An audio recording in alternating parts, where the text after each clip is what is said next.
oleh guru. Baik, langsung saja kita masuk ke pemaparan materi yang akan dipaparkan oleh rekan saya. Nah, yang pertama di sini ada definisi model pembelajaran e-learning. Nah, jadi model pembelajaran e-learning merupakan sistem pembelajaran yang memanfaatkan teknologi digital dan jaringan internet untuk menyampaikan materi, memfasilitasi interaksi, serta mendukung proses belajar mengajar secara jarak jauh dan fleksibel. Nah, artinya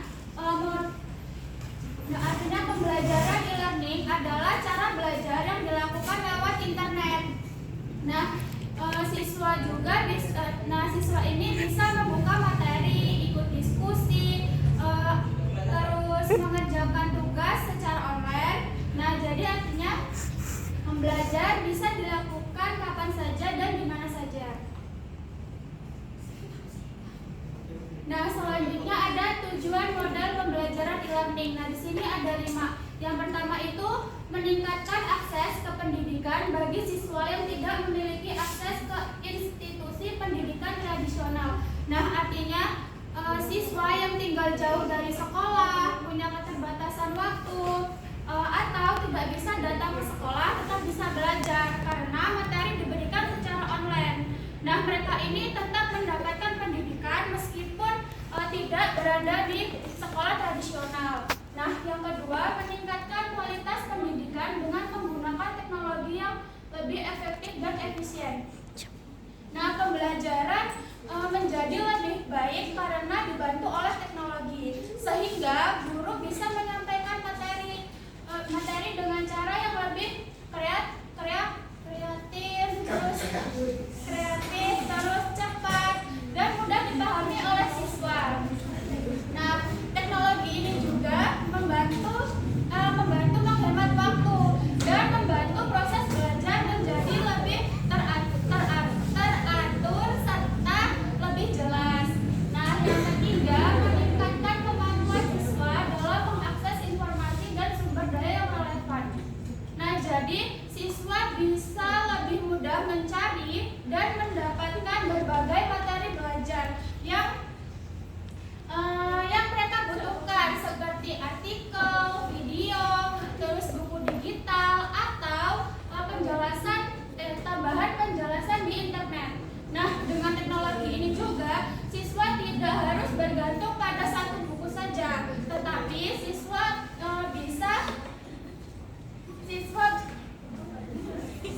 bisa menemukan banyak informasi yang sesuai dengan pelajaran mereka, sehingga proses belajar ini lebih lengkap dan mudah dipahami.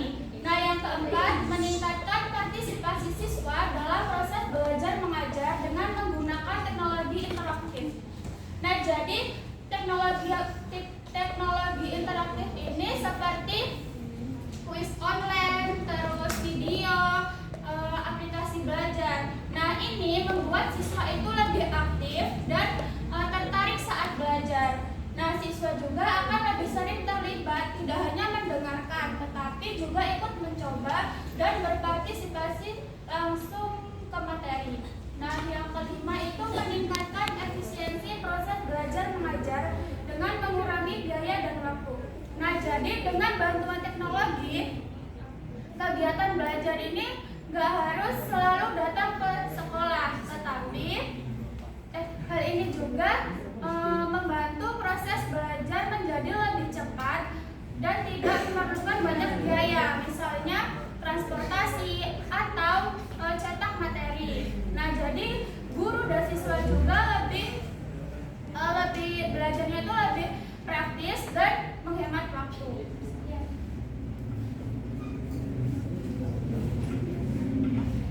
Nah, materi selanjutnya itu ada jenis-jenis model pembelajaran e-learning. Yang pertama ada model pembelajaran berbasis web. Nah, pembelajaran ini dilakukan melalui jaringan internet yang dengan menggunakan Learning Management System atau LMS. Nah, seluruh proses belajarnya itu belajar seperti penyampaian materi, komunikasi antara pendidik dan peserta didik, hingga evaluasi itu dilakukan secara daring. pembelajaran berbasis proyek. Nah, model ini menggunakan aplikasi atau perangkat lunak yang terpasang pada komputer. Materi dan instruksinya itu sudah tersedia di dalam program sehingga peserta didik dapat belajar secara mandiri. Yang ketiga ada pendidikan virtual. Pendidikan virtual ini berlangsung tanpa pertemuan langsung. Jadi pendidik itu menyediakan materi dalam bentuk video atau modul digital, kemudian peserta didik mengikuti pembelajaran secara mandiri dan juga daring. Nah, model ini memungkinkan pendidik mengajar lebih banyak kelas, tetapi umpan baliknya biasanya lebih terbatas. Yang keempat ada kolaborasi digital. Model ini melibatkan kerjasama antara beberapa kelas dengan pendidik yang berbeda dalam satu kegiatan pembelajaran. Nah, kolaborasi ini dilakukan untuk menyelesaikan tugas atau proyek dengan memanfaatkan teknologi informasi. Sekian.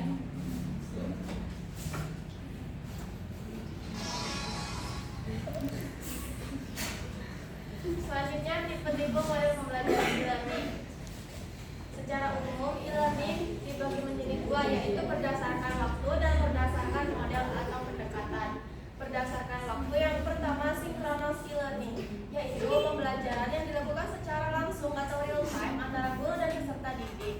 Semua peserta harus hadir pada waktu yang sama. Contohnya webinar, kelas virtual, video conference seperti Zoom atau Google Meet. Yang kedua asynchronous e-learning, yaitu pembelajaran yang bisa dilakukan kapan saja dan di mana saja tanpa harus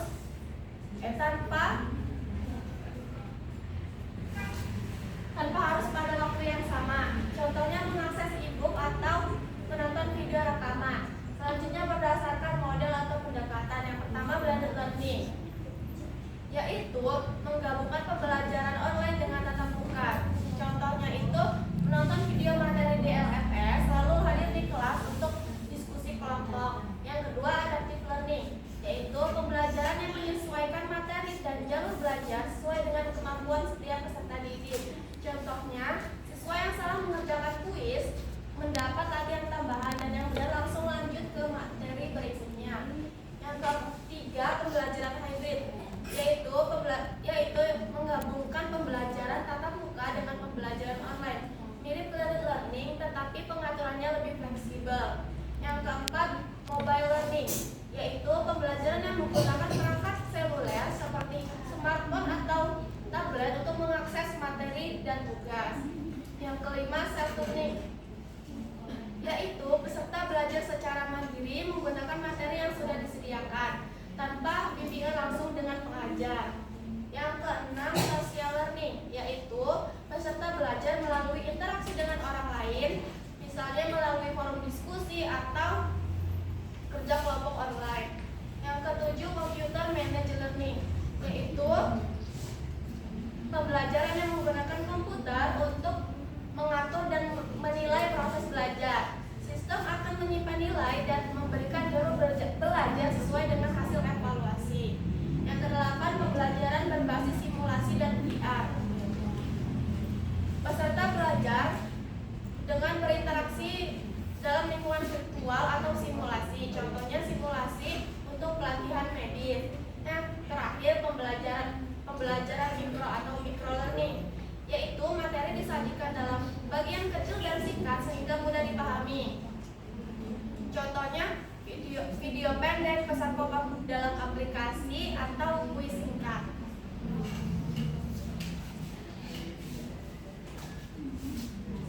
Nah, model pembelajaran e-learning itu mempunyai kelebihan dan kekurangan. Kelebihan yang pertama, materinya itu lebih mudah dimengerti. Jadi, e-learning ini memanfaatkan berbagai media seperti video, audio, dan animasi. Nah, penyajian materinya ini beragam, yang membuat pembelajaran itu lebih menarik dan membantu siswa memahami konsep yang sulit menjadi lebih mudah. Yang kedua ada menjadikan siswa aktif. Nah, model ini mendorong siswa untuk tidak hanya menerima informasi saja, tetapi juga mencari sumber tambahan seperti berdiskusi di forum, terus belajar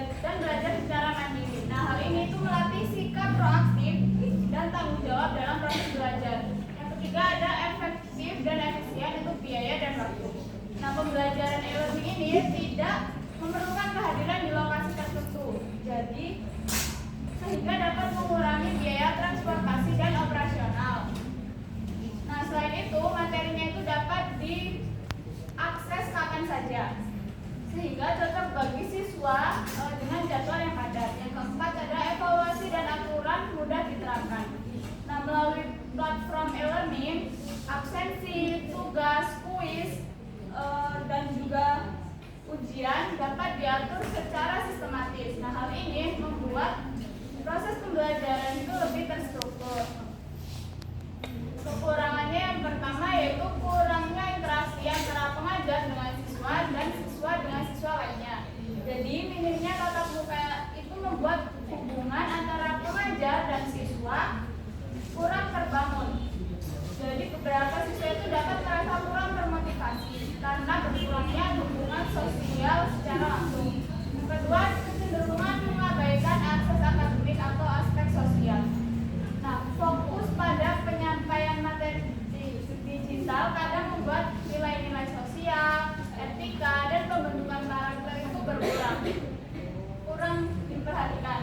Nah, padahal pendidikan itu tidak hanya tentang pengetahuan saja, tetapi juga pembentukan karakter itu penting. Yang ketiga, ada proses pembelajaran cenderung ke arah pelatihan. Nah, e-learning ini sering menekankan penguasaan keterampilan teknis. Nah, jika tidak dilengkapi pendekatan lain, hal ini itu dapat membatasi perkembangan kemampuan berpikir kritis siswa. Yang keempat, kebutuhan akses internet. Nah, model e-learning ini sangat bergantung pada jaringan internet dan perangkat yang mendukung. Nah, keterbatasan akses itu dapat menimbulkan ketimpangan, terutama bagi siswa di daerah terpencil dan atau dengan kondisi ekonomi yang terbatas.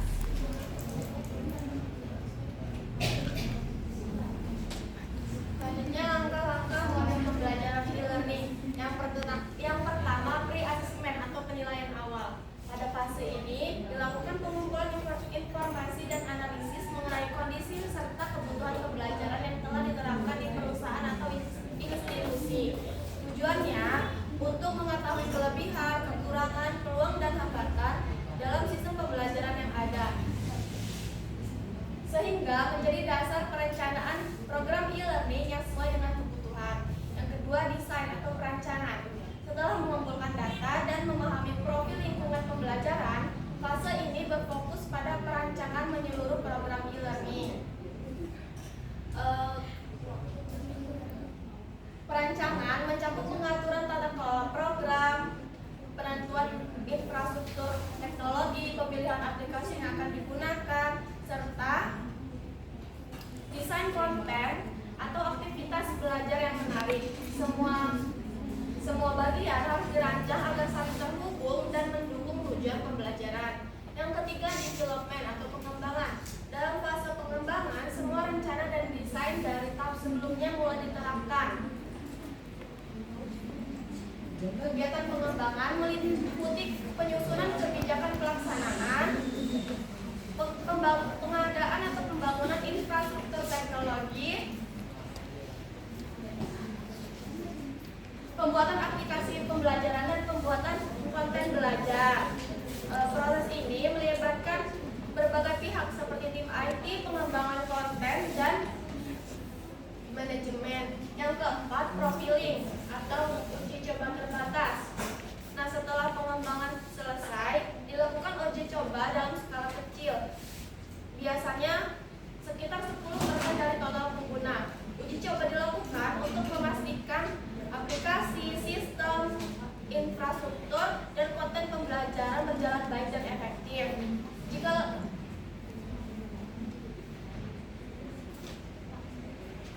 Jika lembaga memiliki beberapa lokasi, uji coba juga dilakukan di tempat berbeda agar mendapatkan gambaran yang lebih akurat. Yang terakhir, final assessment atau penilaian akhir. Fase terakhir adalah penilaian menyeluruh terhadap semua aspek program e-learning setelah uji coba berlangsung. Hasil penilaian dibandingkan dengan kondisi awal untuk melihat perbaikan dan kesiapan program. Dari hasil ini ditentukan apakah program e-learning sudah siap diterapkan secara luas atau masih perlu perbaikan. Pemaparan materi sudah selesai, saya silakan para guru.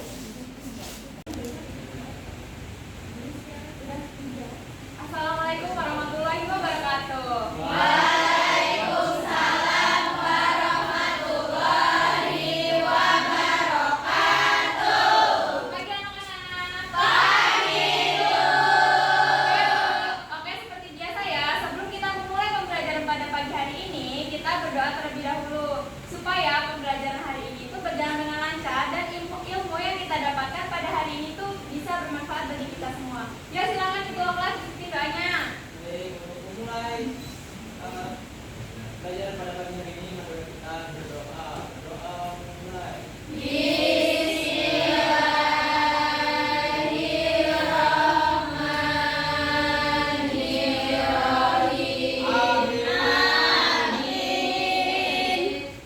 Ya anak-anak, siapa hari ini nggak berangkat? Oke,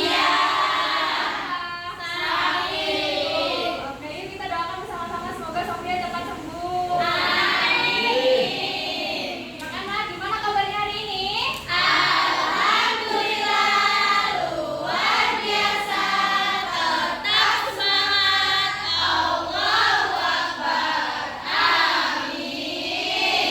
Ya anak-anak tahu nggak sih hari ini kita mau belajar apa? Sekarang ya, kita lihat bareng-bareng ini gambar apa sih? Apa sih perasaan kalian setelah melihat gambar ini?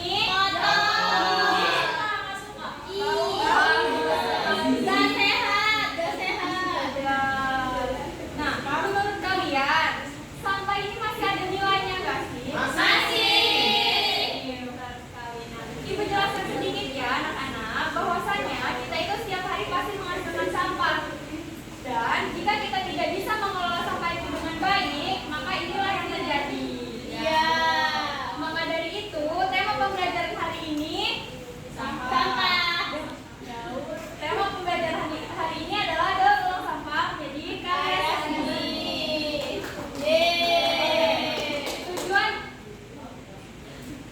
Tujuan dari tema hari ini yaitu yang pertama adalah agar kita itu tahu apa itu daur ulang sampah dan manfaat daur ulang sampah bagi kehidupan kita sehari-hari. Lalu tujuan yang kedua adalah supaya kita itu tahu macam-macam sampah, ada sampah organik, sampah anorganik, lalu mana sampah yang bisa didaur ulang, mana sampah yang tidak bisa didaur ulang, dan lainnya.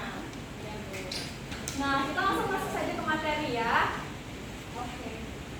Nah, materi yang pertama adalah daur ulang sampah itu apa sih? Siapa yang membaca? Boleh, silakan Alia. Daur ulang adalah cara mengolah sampah menjadi barang baru agar bisa digunakan kembali. Barang yang tadinya tidak terpakai bisa diubah menjadi sesuatu yang berguna. Nah, jadi daur ulang sampah itu adalah cara mengolah atau mengubah sampah yang tadinya itu tidak bermanfaat itu kembali bermanfaat atau kembali bisa digunakan kembali untuk kehidupan sehari-hari kita. Manfaat daur ulang itu apa sih? Nah, manfaat daur ulang di sini Ibu sebutkan hanya 5 saja. Yang pertama ada mengurangi jumlah sampah di lingkungan. Nah, dengan kita mendaur ulang sampah, kita itu bisa mengurangi sampah yang kita buang setiap harinya. Di mana biasanya kita membuang sampah 3 kantong atau 4 kantong. Nah, dengan kita mendaur ulang sampah, kita hanya bisa membuang sampah itu hanya 1 atau 2 kantong saja. Nah, itu kan berkurang ya jumlah sampah yang kita buang setiap harinya. Lalu yang kedua, menghemat sumber daya alam. Dan yang ketiga yaitu mengurangi polusi. Nah, dengan mendaur ulang sampah tadi kan kita mengurangi jumlah sampah. Artinya mengurangi tumpukan sampah yang ada di lingkungan kita. Nah, anak-anak tahu sendiri kan, sampah itu bau. Itu kalau kita hisap terus-terusan atau kita hirup atau keseringan ya, itu akan menyebabkan penyakit. Maka dari itu, dengan mendaur ulang sampah, kita bisa mengurangi polusi udara dengan cara mengurangi jumlah sampah. Lalu yang keempat ada melatih kreativitas dan keterampilan. Nah, dengan mendaur ulang sampah ini kita melatih kreativitas diri kita dan keterampilan. Bagaimana sih cara mendaur ulang sampah agar bisa menjadi barang yang bermanfaat? Bagaimana mengolah sampah agar menjadi sampah yang menarik dan bisa digunakan kembali. Dan yang terakhir adalah menghemat uang. Misalkan ya, Ibu atau Mbak Alia butuh wadah pensil untuk di kamarnya. Nah, itu kita tidak perlu lagi membeli. Kita bisa membuat atau mendaur ulang sampah untuk dijadikan wadah pensil. Nah, di sini Ibu ada contoh yang sudah Ibu buat. Ini terbuat dari botol plastik bekas yang Ibu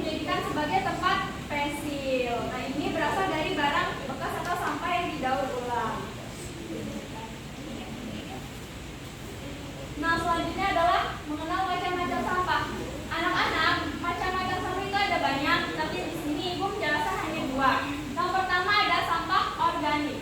Sampah organik adalah sampah yang berasal dari makhluk hidup. Contohnya seperti tumbuhan dan hewan. Ciri-ciri sampah organik ini yaitu dapat membusuk dengan cepat, berasal dari alam, dan warnanya itu biasanya alami dan lembut. Nah, ciri-ciri yang pertama itu dapat membusuk dengan cepat. Sampah organik ini dapat membusuk dengan cepat karena dia itu dibantu oleh mikroorganisme atau bakteri dalam pembusukannya. Lalu berasal dari alam seperti sisa makanan atau daun. Dan sampah organik ini bisa dimanfaatkan untuk dibuat kompos atau untuk pupuk tanaman supaya tanaman itu subur. Jadi sampah organik ini masih bisa dimanfaatkan dan tidak dibuang begitu saja. Di situ ada contoh sampah organik. Yang pertama yaitu kulit buah, sisa sayuran, nasi sisa, daun kering dan banyak lagi dan lain sebagainya. Lalu yang kedua ada sampah anorganik. Sampah anorganik ini adalah sampah yang dibuat dari bahan pabrik atau bahan non-alami atau bahan kimia. Nah, ciri-ciri sampah anorganik ini tidak mudah membusuk atau sulit sekali membusuk. Bisa saja membusuk, tetapi membutuhkan waktu yang lama, bisa 10 tahun, 20 tahun, hingga 100 tahun untuk waktu pembusukannya. Maka dari itu kita harus bisa mengolah sampah dengan baik agar kita menjaga bumi kita agar tetap sehat dan terhindar dari berbagai macam masalah. Nah, di sini ada contoh sampah anorganik. Ada botol plastik, kardus, kaleng minuman, kaca, dan kain. Nah, di sampah anorganik ini ada sampah yang bisa didaur ulang dan yang tidak bisa didaur ulang. Sampah yang bisa didaur ulang ada botol plastik, kardus, kaleng, kaca, dan lain sebagainya yang tidak mudah rusak. Dan ada sampah yang tidak bisa didaur ulang. Contohnya sampah sekali pakai seperti pampers, styrofoam, dan lain-lain. Ibu mau nanya, Ya, silakan. kenapa sih Ibu daur ulang sampah itu penting? Nah, daur ulang sampah itu penting supaya kita itu bisa menjaga bumi kita agar terhindar dari pencemaran, baik pencemaran tanah, udara, hingga air. Maka dari itu kita harus mengerti mendaur ulang sampah itu sangat penting sekali bagi kehidupan kita dan keberlangsungan hidup kita di dunia ini. Nah, sekarang Ibu akan bagi dua kelompok 1 dan kelompok 2. Dan sekarang Ibu minta kalian identifikasi atau kenali macam-macam sampah yang bisa didaur ulang dari foto ini. Oke, Bu. Ya, Bu. Oke, sudah? Nah, anak-anak, tadi kan kita sudah mengenali macam-macam sampah ya. Sekarang Ibu minta kalian membuat pot bunga dari botol plastik atau celengan dari kardus bekas ya. Ya, Bu. Ya. Ini Ibu lihat, susah nggak? Susah nggak bikinnya? Gampang. Hati-hati ya, jangan menggunakan guntingnya. Ya, Bu.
apa? Daur ulang itu apa sih? Proses mengolah. Proses mengolah sampah menjadi barang yang bermanfaat. Lalu manfaatnya apa saja? Mengurangi volume sampah. Lalu menghemat uang. Mengurangi polusi. Pintar sekali. Nah, kita sekarang mau mengerjakan soal ya. Nanti Ibu minta kalian maju ke depan satu-satu, oke? Oke. Nah, sekarang kita mengerjakan soal ya, anak-anak. Oke, Bu. Ibu minta kalian maju satu-satu, oke? Oke. Ya, Ari mau pilih soal yang mana? Yang mana? Satu, dua, atau tiga? Pilih soal apa?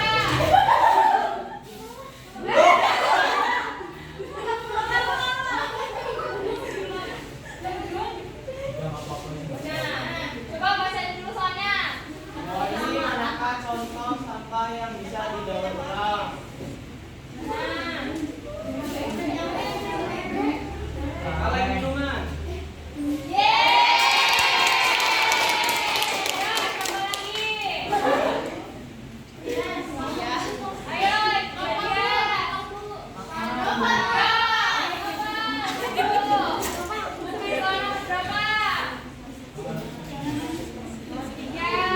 ini warnanya apa? Nah, baca soalnya keras-keras. Manfaat dari daur ulang sampah bagi manusia adalah menambah